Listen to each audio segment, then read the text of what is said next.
এই জন্য বাজান আব্দুল কাদের জিলানী আল গিলানী রাদিয়াল্লাহু তাআলা আনহু কেমন বড় আল্লাহর ওলি ছিলেন। এবার গাউসে পাক আব্দুল কাদের জিলানী তিনি হলেন উনার মায়ের পেটে, কোথায়? মায়ের পেটে। এবার ভিক্ষুক আসছে ভিক্ষা নিতে তার মায়ের কাছ থেকে, যিনি হলেন ওলি আউলিয়াদের সর্দার, জুড়ে বলেন সুবহানাল্লাহ। এবার ওলি আউলিয়াদের সর্দারিনীর মা উম্মুল খায়ের ফাতেমা, জুড়ে বলেন সুবহানাল্লাহ। আব্দুল কাদের জিলানী রাদিয়াল্লাহু তাআলা আনহু উনার মায়ের নাম ছিল উম্মুল খায়ের ফাতিমা, জুড়ে বলেন সুবহানাল্লাহ। এবার উম্মুল খায়ের ফাতিমা ঘরের ভিতরে বসে বসে আল্লাহর জিকির করে। ইন্ডিমিন টাইমে এক ভিক্ষুক চলে আসলো ভিক্ষা নেওয়ার জন্য। বাজান ভিক্ষা নিতে আসলে ভিক্ষুককে ভিক্ষা দিতেছেন আমার আব্দুল কাদের জিলানীর আম্মা জান, জুড়ে বলেন সুবহানাল্লাহ। এবার আব্দুল কাদের জিলানীর মা ভিক্ষা দেওয়ার সময় যখন ভিক্ষা দিতেছেন ভিক্ষুকের মনটা বেশি ভালো না, ভিক্ষুকের নজরটা বড় খারাপ, জুড়ে বলেন নাউজুবিল্লাহ। আমাদের সমাজে কিছু মানুষ আছে মেয়ে দেখলেই তাকায় তাকে, আছে না নাই? কিছু মানুষ আছে মেয়ে দেখলেই তাকায় থাকে। ঠিক তেমনি ভাবে ভিক্ষুক ভিক্ষা করতে আসছে আব্দুল কাদের জিলানী রাদিয়াল্লাহু তাআলা আনহুর মা, উনি ছিলেন সুন্দরী, জুড়ে বলেন সুবহানাল্লাহ। উনার দিকে তাকায় আছে খারাপ নিয়তে, কেউ না জানলেও জানে কে? সকলেই বলেন কেউ না জানলেও জানে কে? আল্লাহ যেই জিনিস জানে আপনি আমি তা জানিনি। কালকে কি হবে সেটা আমি বলতে পারবো নি, কালকে কি হবে সেটা আমিও বলতে পারবো না, আপনিও বলতে পারবেন না। আজকে এই মাহফিলে আছেন, কালকে এমনও হয়ে যাইতে পারে কবরে যাইতে পারেন, কথা বলেন ঠিক কিনা? এই জন্য আব্বুজিরা আমার, বাবাজিরা আমার, গভীর মনোযোগ, আল্লাহ সুবহানাহু ওয়া তাআলা জানেন। এবার আব্দুল কাদের জিলানী রাদিয়াল্লাহু তাআলা আনহুর মা যখন ভিক্ষুককে ভিক্ষা দিতে চাইলো, ইন্ডিমিন টাইমে ভিক্ষা দেওয়ার সময় ভিক্ষুকের নজরটা তেমন বেশি ভালো না। ও বাজান, আব্দুল কাদের জিলানী রাদিয়াল্লাহু তাআলা আনহু মায়ের পেট থেকে দৃশ্যগুলা দেখতেছে, কথা বলেন ঠিক কিনা? আল্লাহর ওলিদের নজর, আল্লাহর ওলিদের চোখ সব সময় খোলা, কথা বলেন ঠিক কিনা? আল্লাহর ওলিরা যখন ঘুমায় তখন তাদের অন্তর চক্ষু খোলা হয়ে যায়, কারণ জিকির করতে করতে তাদের কলবটা পরিষ্কার কইরা লাইছে, কথা বলেন ঠিক কিনা?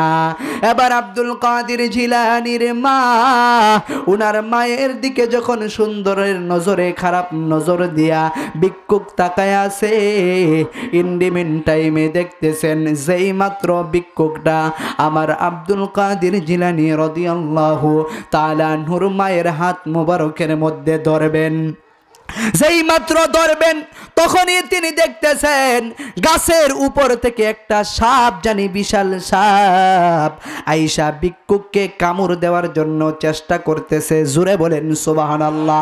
ভয় পায়া তিনি চলে গেছেন, আর বিরিলেন না আব্দুল কাদের জিলানীর মায়ের কাছে, জুড়ে বলেন সুবহানাল্লাহ।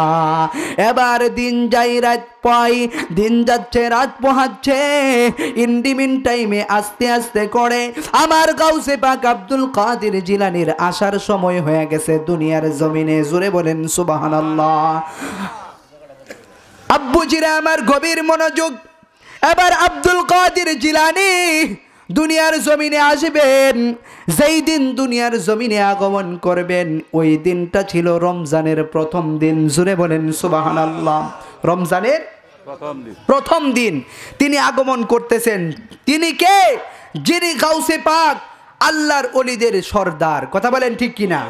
আব্দুল কাদের জিলানী আল গিলানী রাদিয়াল্লাহু তাআলা আনহু আগমন যেই দিন করলেন সেদিন হলো রমজানের প্রথম দিন, সেহরির সময়, জুড়ে বলেন সুবহানাল্লাহ। এবার সকাল বেলায় জন্ম হইয়া সারাদিন মায়ের দুধ পান করেন নাই, সন্ধ্যাবেলা পান করেছে, জুড়ে বলেন সুবহানাল্লাহ। জগতের মানুষকে বুঝাইয়া দিলেন, জগতের মানুষেরা রে, আমি মায়ের পেট থেকেই আল্লাহর ওলি হয়ে এসেছি, সারাদিন দুধ পান করি নাই। জগতের মানুষকে বুঝাইয়া দিলেন আমি এখনো রোজা রেখেছি, জুড়ে বলেন সুবহানাল্লাহ। আল্লাহু আকবার। এই জন্যই তো বলি অলিদের অলি যিনি গাউসুল আজম জিলানী, অলিদের অলি যিনি গাউসুল আজম জিলানী, বাগদাদে জন্ম কুতুবে রাব্বানী, বাগদাদে জন্ম কুতুবে রাব্বানী। কথা বলেন ঠিক কিনা? অলিদের অলি যিনি গাউসুল আজম জিলানী, অলিদের গাউসুল আজম জিলানী, বাগদাদে জন্ম কুতুবে রাব্বানী, বাগদাদে জন্ম কুতুবে রাব্বানী।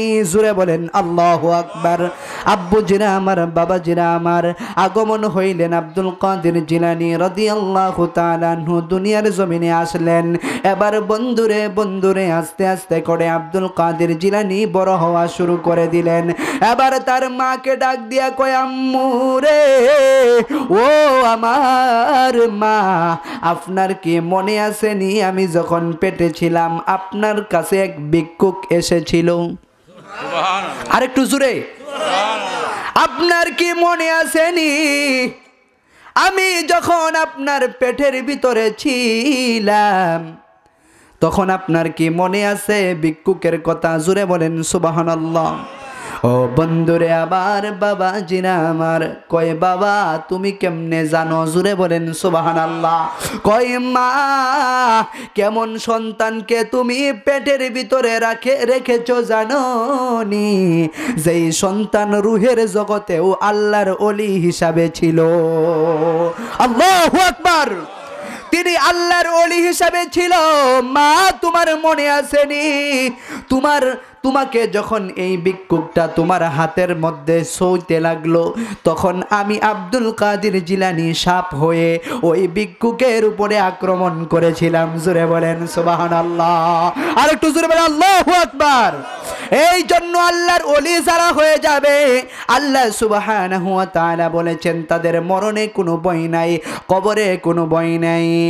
আলা ইন্না আউলিয়া আল্লাহ, আল্লাহু আকবার, লা খাউফুন আলাইহিম ওয়া লা হুম ইয়াহজানুন। আল্লাহু আকবার বলেন। আল্লাহু আকবার বললে গুনাহ হবে? তাহলে উচ্চ আওয়াজে বলেন আল্লাহু আকবার। আপনাদের মনে আছে শাহজালাল যখন দুনিয়ার জমিনে এই সিলেটের জমিনে আগমন করেছিলেন, চতুর্দিক দিয়ে শুধু বিধর্মী হিন্দু খ্রিস্টানদের বাড়ি, তখন তিনি কি করলেন? আল্লাহু আকবারের স্লোগান দিলেন। জোরে সুবহানাল্লাহ। আল্লাহু আকবারের স্লোগান দেওয়ার সাথে সাথে বাবা যত বড় বড় বিল্ডিং ছিল হিন্দুদের সব বিল্ডিংগুলি খইসা খইসা জমিনের মধ্যে ভইরা গেছে। এই জন্য এই বাংলাদেশ হলো ওলি আউলিয়াদের দেশ। কথা বলেন ঠিক কিনা? ওলি আউলিয়াদের দেশ। এই দেশের মধ্যে আল্লাহর ওলিরা ইসলাম এনেছে। কথা বলেন ঠিক কিনা? আল্লাহর ওলিরা যদি এই দেশের মধ্যে ইসলাম না আনতো আপনি আমি এখনো দুটি ফিন্দে ঘোরাঘুরি করতাম। কথা বলেন ঠিক কিনা?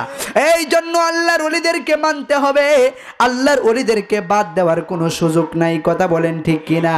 আল্লাহর ওলিদেরকে যারা মুহাব্বত করবে, ভালোবাসবে, তাদেরকে আমার আল্লাহ ভালোবাসবেন। জোরে বলেন সুবহানাল্লাহ।